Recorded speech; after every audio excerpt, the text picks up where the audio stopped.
Should you buy HG P407? Tune in to find out more about it.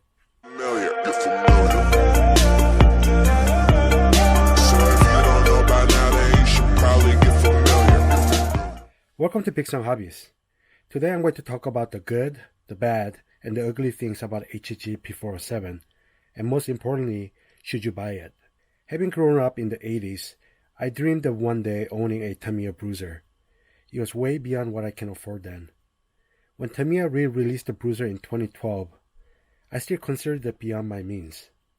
P47 by Hangwon is a clone of Tamiya re-released Bruiser for around $200 that can be purchased from Banggood and other sources. There are two versions, a kit and an RTR. The RTR also comes in two body colors, white or black. The price difference between the kit and the RTR is very minimal, so personally I would recommend the RTR version, which I have it here.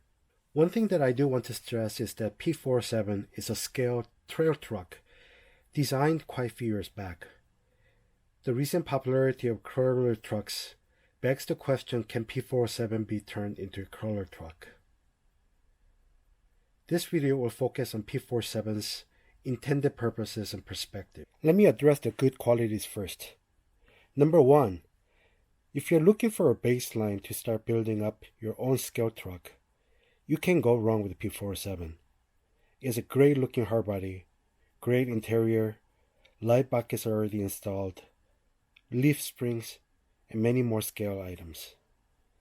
More importantly, since it's a clone of Tamiya re-released Bruiser, most scale parts are readily available. In mine, I have installed Tamiya figure, a Tamiya roll bar, LED lights for the look that I want. Number two, it offers a great value. Most of the HG P407 owners might consider this as the number one quality. For around $200, you get a great scale looking truck with a good looking hardbody, full metal gears in the axles and transmission, easily changed 3-speeds, and one that can be customized to your heart's delight. The very low entry points compared to original Tamiya Bruiser or even RC 4-wheel drive versions such as Trailfinder 2, the Marlin, the Mountaineer is a game changer at this price point. There are no other RC trucks that offer so much at this price point. Number three, all the drivetrain and axles and transmission are metal. The axle housing is metal, the drive shafts are metal, the transmission components are all metal. The metal drivetrain is much more durable and should ensure longer durability than plastics. There are very few components that are plastic, such as servo sabers, link mounting brackets, steering connector, but they can be easily upgraded to metal bits. Number four, good quality. Drivetrain is smooth and quiet. Other folks have stated that the drivetrain is much smoother than the original Tamiya Bruiser. Since I don't have the original, I cannot validate it, but my experience with the P407 has been very positive. When I opened my axles and transmission, all the gears were well greased, which probably added to the smoothness. It easily switches between 3-speeds, 2-wheel drive high, 2-wheel drive low, and 4-wheel drive low. It has decent speeds at 2-wheel drive high, and I like the speed of the 4-wheel drive low. Now let's talk about a few of the bad qualities of the HG P407. Bad number one, the stock battery is not as advertised. It's not a 1500 mAh 2S LiPo. I had no issues charging up the stock battery, but others have found that theirs don't work after a few charges. A quick remedy is to get a better 2S LiPo battery, but this will be an additional cost that you have to account for. Number two, the stock ESC is very twitchy, especially going backwards. Driving around the neighborhood is not a big deal as it has decent modulations going forward, but on the trails it was very difficult to control, compounded by the huge play in steering, which we'll talk about during the ugly. Additionally, the stock ESC does not offer any direct braking for steep downhills. So I ended up upgrading the ESC to Hobbywing 1080 ESC for around $40, and I was much happier. Bad number three, P47 uses 3-bolt locking mechanism for its wheels, and this limits the choice of wheels that you can use. In addition, the stock tires are made out of a very hard compound and didn't have a lot of grip. I wanted to upgrade to a bidlock wheels with new tires with better grip, but I could not do it until I did a 12mm hex conversion. It's something that you should consider if you plan to change the looks of the wheel and tire combination on P407. Now for the ugly qualities of P407.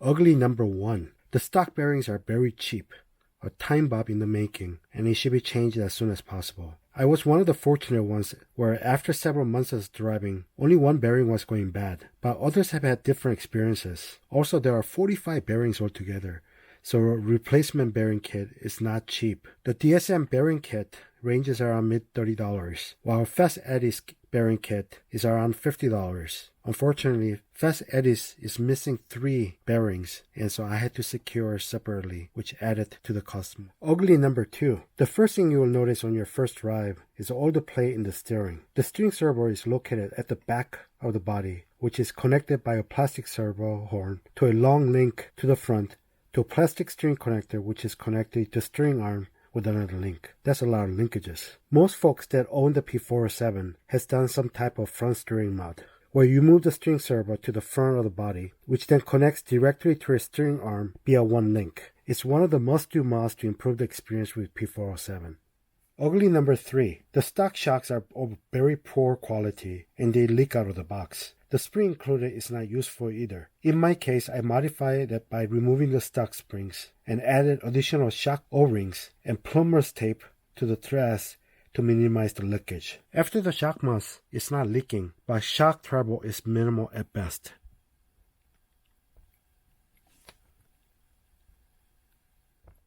There you go. I hope that you learned some things with my short review of the good, bad, and ugly of HG P407. It's a great vehicle that no other RC trail trucks can compete for around $200. But it does have its flaws, and you'll need to account for that in the overall price. Still, P47 is a great value. For me, the best part with P47 is that the platform to mod it to my heart's content and making it my own. And more importantly, it brings me smiles whenever I take it out. As a bonus, I'm going to try to answer the question, can P47 be turned into a crawler? Or more importantly, should you look into P47 if you're looking for a crawler truck? If your main intent is to use as a crawler trail truck, then I would advise to look elsewhere. There are much better options out there. The newer trucks are designed with the latest technology suited for crawling, while P47 isn't. The initial entry point might be higher than P47, but in the long run, it will be much cheaper and much better performer. Thanks for watching. Please like and subscribe and hit the notification bell for future videos. If you have any questions on P407, please leave a comment as I read all the comments and I'll reply back. Once again, thanks for watching Bigs on Hobbies.